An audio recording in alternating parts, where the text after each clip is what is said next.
We come arrive in try again poultry in duck farm house. माने जों दा बिथांमोननि माबायावहाय दंफैयो आरोखि हांसो फार्मावहाय बिथांमोनहा सोर साबैसेजों खुलिखो हांसो फार्मखौहाय दा नै हांसोआ नै देरबाय फानजाजोब्बाय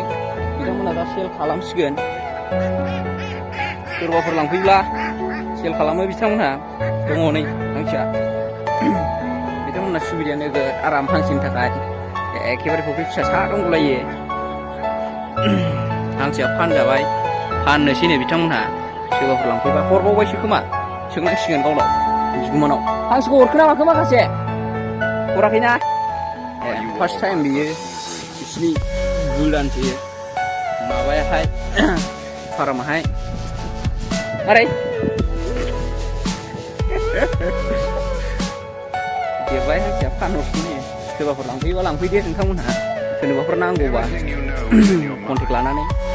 बेयाव कमेन्ट हरबानो जाबाय बे भिडिअ'आव कमेन्ट हरनानै सोंहरबानो जाबाय कन्टेक्ट नाम्बार हरगोन आं नैबे बिसिनि हांसो थाग्रा ओमफ्राय बै खावसेयावहाय गावसोर थायो गावसोर उन्दुयो नैबे हांसो ओंखारग्रा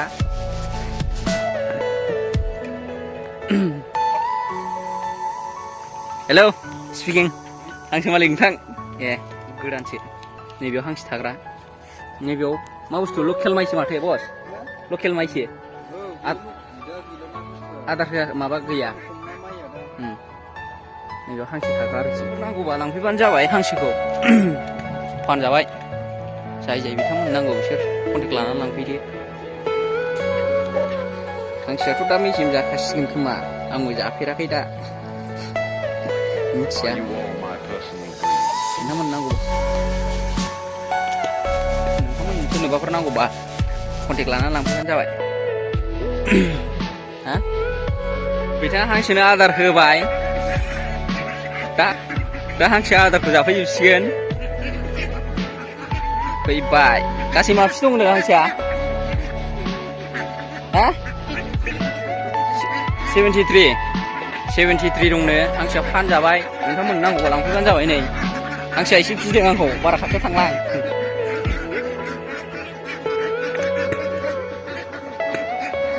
हा सोर नांगौ बिसिथि मेजेम जाखागोन माइसो जालायबावो लकेल माइसो जायो आसोलसो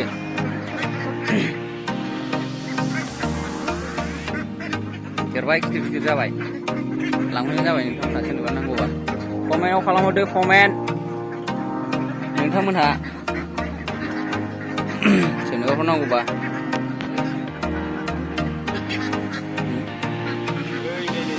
मा बुस्थु वे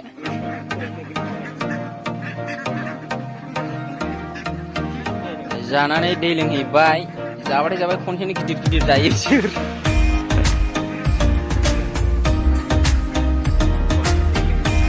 दसेनो आसोल गोजासो हांसो नाबाथाय जानाया देन्जारसो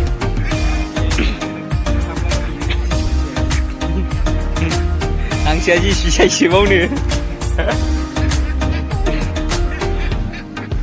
जायो आरो दै लोंहैयो आरो जाफैफिनो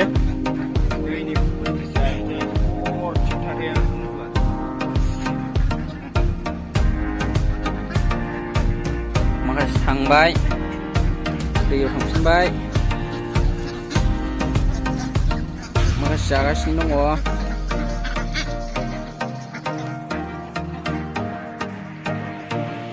बिथांमोना खम आराम गेलेयो बे दैयाव